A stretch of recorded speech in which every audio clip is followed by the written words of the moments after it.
sommes toujours à l'E3, nous allons nous intéresser dans ce 101% au stand Sony, avec bien évidemment la PS Vita. On a pu l'essayer dans tous les sens. Il y a également pas mal de jeux présentés. Par exemple, la Médoc qui est juste à côté de moi est en train d'essayer le multijoueur d'Uncharted 3. Est-ce que tu peux nous donner tes premières impressions, Médoc?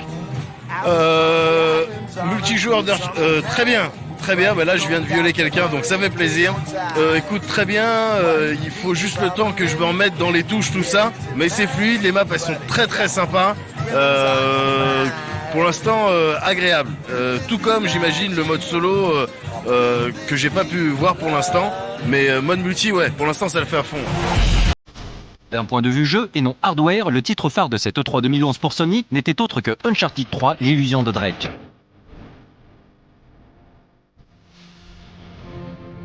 Spectaculaire, cette démonstration technique des possibilités de la PlayStation 3 a de quoi enthousiasmer les fans de la saga et de Sony en général. Le jeu prend désormais en charge la 3D stéréoscopique, Naughty Dog ayant travaillé sur cet aspect du jeu dès le début du développement en l'intégrant à leur moteur propriétaire, le Naughty Dog 3.0. On nous promet ainsi une précision de tir accrue grâce à la gestion de la 3D et des sensations jusque-là inédites, comme la possibilité de ressentir le vertige lors des nombreuses séquences aériennes du jeu. Le feu a également fait l'objet d'une attention toute particulière, avec l'ajout d'animations contextuelles pour tous les personnages et un impact réel sur l'environnement, mais aussi le gameplay. L'eau a aussi été retravaillée, comme nous avons pu le constater lors de la démonstration réalisée au début de la conférence Sony, qui se déroulait à l'intérieur d'un bateau. Drake était ainsi ballotté alors que le navire coulait pour se retourner dans tous les sens, Titanic style. Ça tombe bien, le jeu a l'air tout simplement titanesque. Le multijoueur a également été retravaillé et à partir du 28 juin, il sera possible de s'y essayer via la bêta, qui devrait être dans un premier temps limitée aux abonnés PSN+.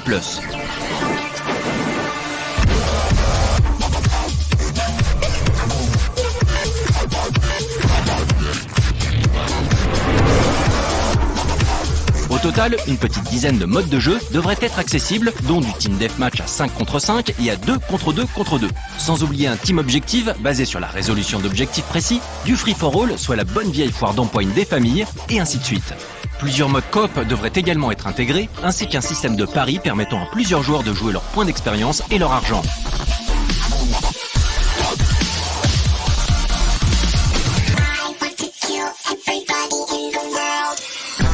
On a également pu voir pas mal de jeux téléchargeables, en particulier Journey, qui a l'air vraiment absolument magnifique, qui est juste derrière. On a également le dernier Pixel Junk, qui a été également présenté. Pixel Junk Side Scroller est le prochain titre téléchargeable sur le PSN de Cube Games. Reprenant certaines caractéristiques de la série Pixel Junk Shooter, ce jeu se présente comme un shoot à l'ancienne, dirigiste donc, avec des graphismes néons retravaillés absolument magnifiques. Si la dimension exploration des Pixel Junk Shooter a visiblement été mise de côté, en revanche la gestion physique réaliste des matières est toujours de la partie. Quant à Journey, nous en reparlerons longuement dans le reportage diffusé jeudi prochain dans 101%, avec une interview d'un des game designers de VAT Game Company, le studio responsable du magnifique Flower. Évidemment, il y avait pas mal de PS Move, donc avec par exemple Medieval Moves ou Resistance 3, etc. En fait, des jeux soit complètement pour le PS Move, soit des jeux gamers qui intègrent les fonctionnalités PS Move. Medieval Moves, de son titre provisoire, est un ride dédié au PS Move dont l'originalité principale est de permettre aux joueurs de passer d'une arme à une autre en accord avec ses gestes. Pas de bouton donc pour passer de l'épée à l'arc ou lancer des shurikens, tout se fait de manière naturelle. C'est sympa, certes, mais ce titre en vue subjective reste malheureusement un rail shooter des plus basiques avec une interaction a priori limitée. On peut néanmoins compter sur l'équipe de développement à qui l'on doit le Wii Sports du PS Move, Sports Champions, pour nous proposer un jeu ayant un maximum de répondants. En plus de la campagne solo, Medieval Moves proposera un multi-online en coop.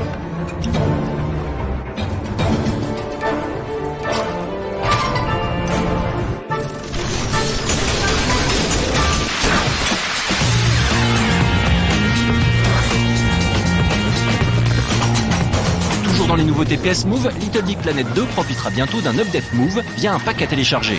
Les plus créatifs d'entre vous pourront ainsi créer des minigames dédiés aux périphériques Sony via de nouveaux outils, mais également profiter de niveaux inédits jouables.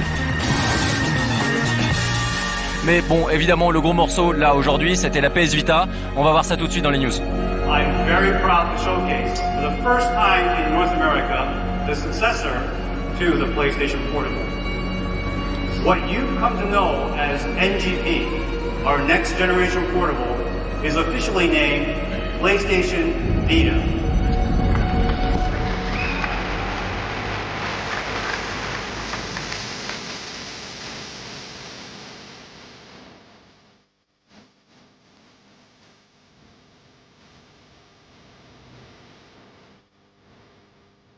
We like those days of mine. Just make Nous l'avons eu en main. Avec ses deux sticks analogiques, son écran tactile 16 neuvième 5 pouces, son pavé multitactile arrière, ses appareils photo situés devant et derrière qui permettront de jouer avec la réalité augmentée comme c'est déjà le cas sur 3DS, son gyroscope et son accéléromètre 3 axes, ainsi que ses deux modèles Wi-Fi et Wi-Fi 3G, respectivement proposés à 250 et 300 €. La PS Vita, connue il y a encore quelques jours sous le nom de NGP, compile un nombre assez impressionnant d'atouts susceptibles de convaincre à la fois les développeurs et les joueurs. Annoncée pour la fin d'année, la console portable sera rétrocompatible avec les jeux PSP et les Minis. Il sera également désormais possible de gagner des trophées en jouant à des jeux PS Vita qui viendront s'ajouter à ceux récoltés sur PS3. Enfin, l'une des grosses nouveautés de la console reste la possibilité de poursuivre une partie initiée sur PS Vita, sur PS3 et vice-versa. Voire de jouer en multijoueur sur les deux plateformes, comme ce sera le cas dans le prochain Wipeout. Les fonctionnalités sociales de la PS Vita promettent aussi beaucoup. Mais passons maintenant aux jeux annoncés en commençant par une compile de minigames mettant justement en avant les spécificités de la portable. Pour parler de Little Deviants, nous allons laisser la parole au réalisateur du jeu qui travaille pour Big Big Studio, un développeur appartenant à Sony, déjà responsable de MotorStorm Arctic Edge sur PSP. Little Deviants is a collection of many games. We're going to have around 30 games in the final product. We've been showing 4 at E3 here today. Each game focuses on different aspects of the PS Vita hardware. So the cameras, the motion sensor, the microphone, the front and rear touchpads. Each game is going to utilize those features in many very different ways and interesting new ways, some of them.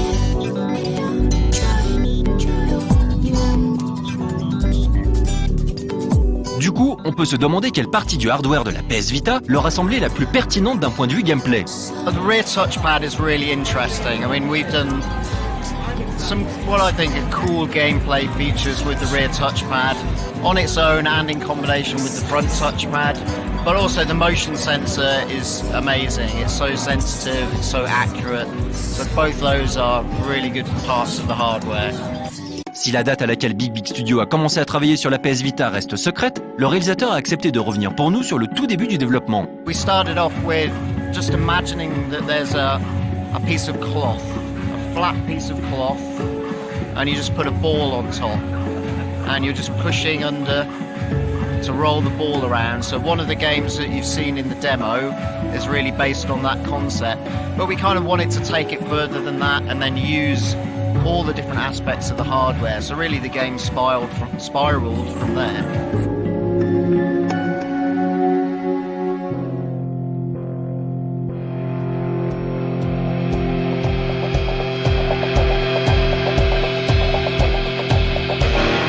La version PS Vita de Uncharted était aussi présentée sur le salon.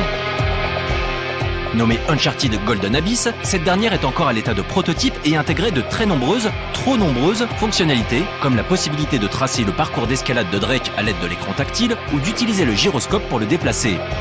Visuellement impressionnant, ce jeu constituait une illustration déjà convaincante des capacités techniques de la portable Sony.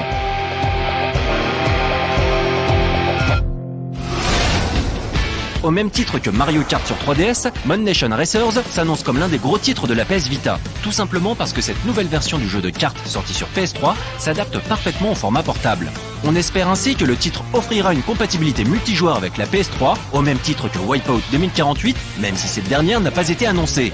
En revanche, on a pu constater de visu la prise en compte des écrans tactiles pour la création de circuits qui permet de manipuler le terrain et de tracer des parcours de façon intuitive et originale. Secouer la console permettra aussi d'effacer ou de créer des circuits de façon aléatoire.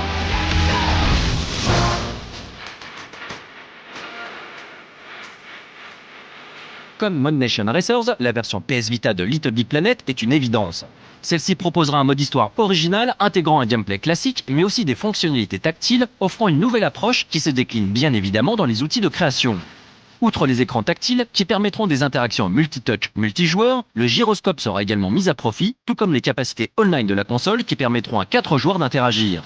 Un titre au potentiel énorme pour les gamers, les casuals et surtout les créatifs en herbe qui auront là de quoi s'amuser pendant longtemps, d'autant que cette version intégrera également les outils de la version PS3 de Little Big Planet 2.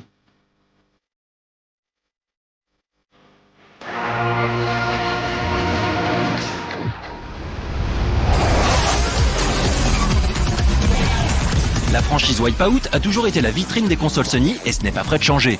La prochaine version, Wipeout 2048, dont vous voyez ici des images de la version PS Vita, sera jouable jusqu'à 8 en crossplay multi avec la PS3. La version portable intégrera également une dizaine de circuits inédits ainsi qu'une gestion du gyroscope et des écrans tactiles. Il sera ainsi possible d'incliner la console pour prendre les virages, tandis que le pavé tactile arrière permettra d'accélérer. Les armes sont bien sûr de la partie et il sera désormais possible de les activer à la voix. Reality Fighters se focalisait sur les fonctionnalités caméra et réalité augmentée de la PS Vita. On commence ici par créer son personnage à partir d'une photo prise avec la Vita. Et force est de constater que le principe fonctionne vraiment bien avec une modélisation plutôt fidèle au joueur. On customise par la suite son personnage à l'aide de nombreux paramètres comme la tenue, les armes et les accessoires utilisés ou encore le style de combat. Il y a enfin la bagarre qui peut se dérouler sur n'importe quelle surface à peu près unie. Sans être foufou en termes de combo ou d'attaque spéciale, Reality Fighters permet toutefois de se faire plaisir l'espace de quelques minutes et montre surtout quelques-unes des facettes technologiques intéressantes de la console de Sony.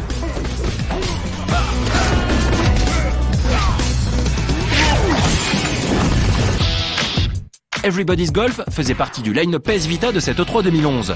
Outre les fonctionnalités tactiles qui permettront de déplacer son personnage, le jeu intégrera également la possibilité de visionner le terrain à 360 degrés grâce au Six-Axis de la PS Vita. Mais le plus gros plus de cette version sera incontestablement la possibilité de jouer online, que ce soit au tour par tour ou en simultané. Toujours aussi cartoon et kikinou, cette version PS Vita n'a visiblement rien à envier à la version PS3 sortie en 2008. Justement, on va maintenant passer aux productions PS3 jouables sur cette E3 2011.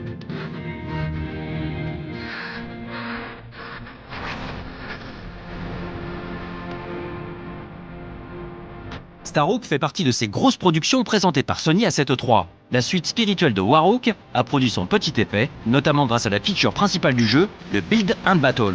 Concrètement, vous pourrez invoquer à tout moment des structures comme des tourelles de combat ou des murs défensifs, et ce, en échange de la Rift Energy, cette ressource qui est au centre des conflits qui sévissent sur Frontier. Le mode solo vous permet d'incarner Emmett Graves, un mercenaire intoxiqué par la Rift Energy, mais encore en possession de ses moyens, contrairement aux hordes d'infectés que vous devrez affronter. D'une manière générale, l'action est vraiment présente et drôlement sportive, et on apprécie les différents terrains de combat. Il est effectivement possible de s'illustrer au sol en style first-person shooter avec votre personnage, mais aussi d'emprunter des véhicules aussi bien terrestres qu'aériens. Et lorsque l'on prend en compte l'aspect multijoueur de Starhawk, avec ses capture the flag et autres types deathmatch, on comprend qu'il s'agit ici d'une grosse production ambitieuse sur laquelle on risque de passer du temps. Voilà donc un titre doté d'une ambiance western de l'espace bien sympa, sur lequel on a hâte de donner un avis définitif.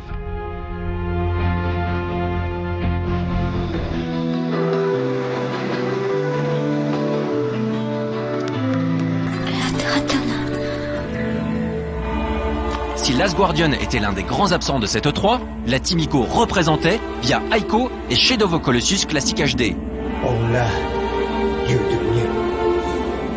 Les deux jeux seront entièrement remasterisés en 1080p et seront jouables en 3D stéréoscopique.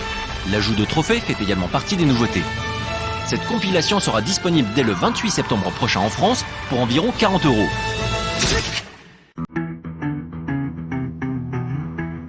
Prévu pour le 19 octobre prochain, Ratchet & Clank All for One est une itération orientée multijoueur de la série Insomniac.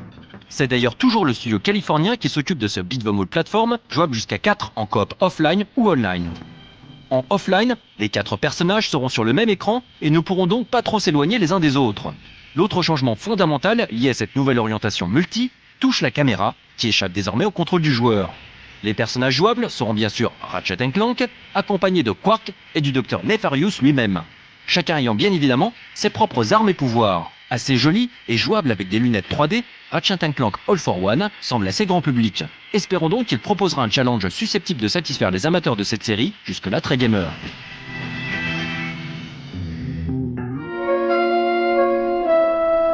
Dévoilé lors de la conférence Sony, via un joli trailer cinématique, Sly Cooper Thieves of Time n'est plus développé par le studio Sucker Punch, à qui l'on doit le très bon Infamous 2, mais par Sanzaru Games.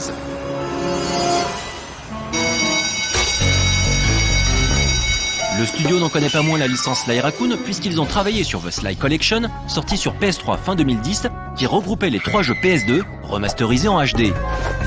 Toujours en cel shading, ce 4e Sly Raccoon est le premier titre de la série développé pour et sur la PS3. Prévu pour 2012, il reviendra aux sources de la saga avec de la plateforme, des combats de boss épiques, mais également pas mal de nouveautés comme la gestion de la 3D stéréoscopique ou encore la possibilité d'utiliser des costumes, plus seulement pour se déguiser, mais aussi afin de conférer de nouveaux pouvoirs à Sly. Bon, on aurait préféré un nouveau Jak and Daxter, mais c'est déjà pas mal. Quant au mode multi, il devrait être bien présent, mais feront l'objet d'une annonce plus tard. Voilà, on a fait le tour des principaux titres Sony présentés à cette E3.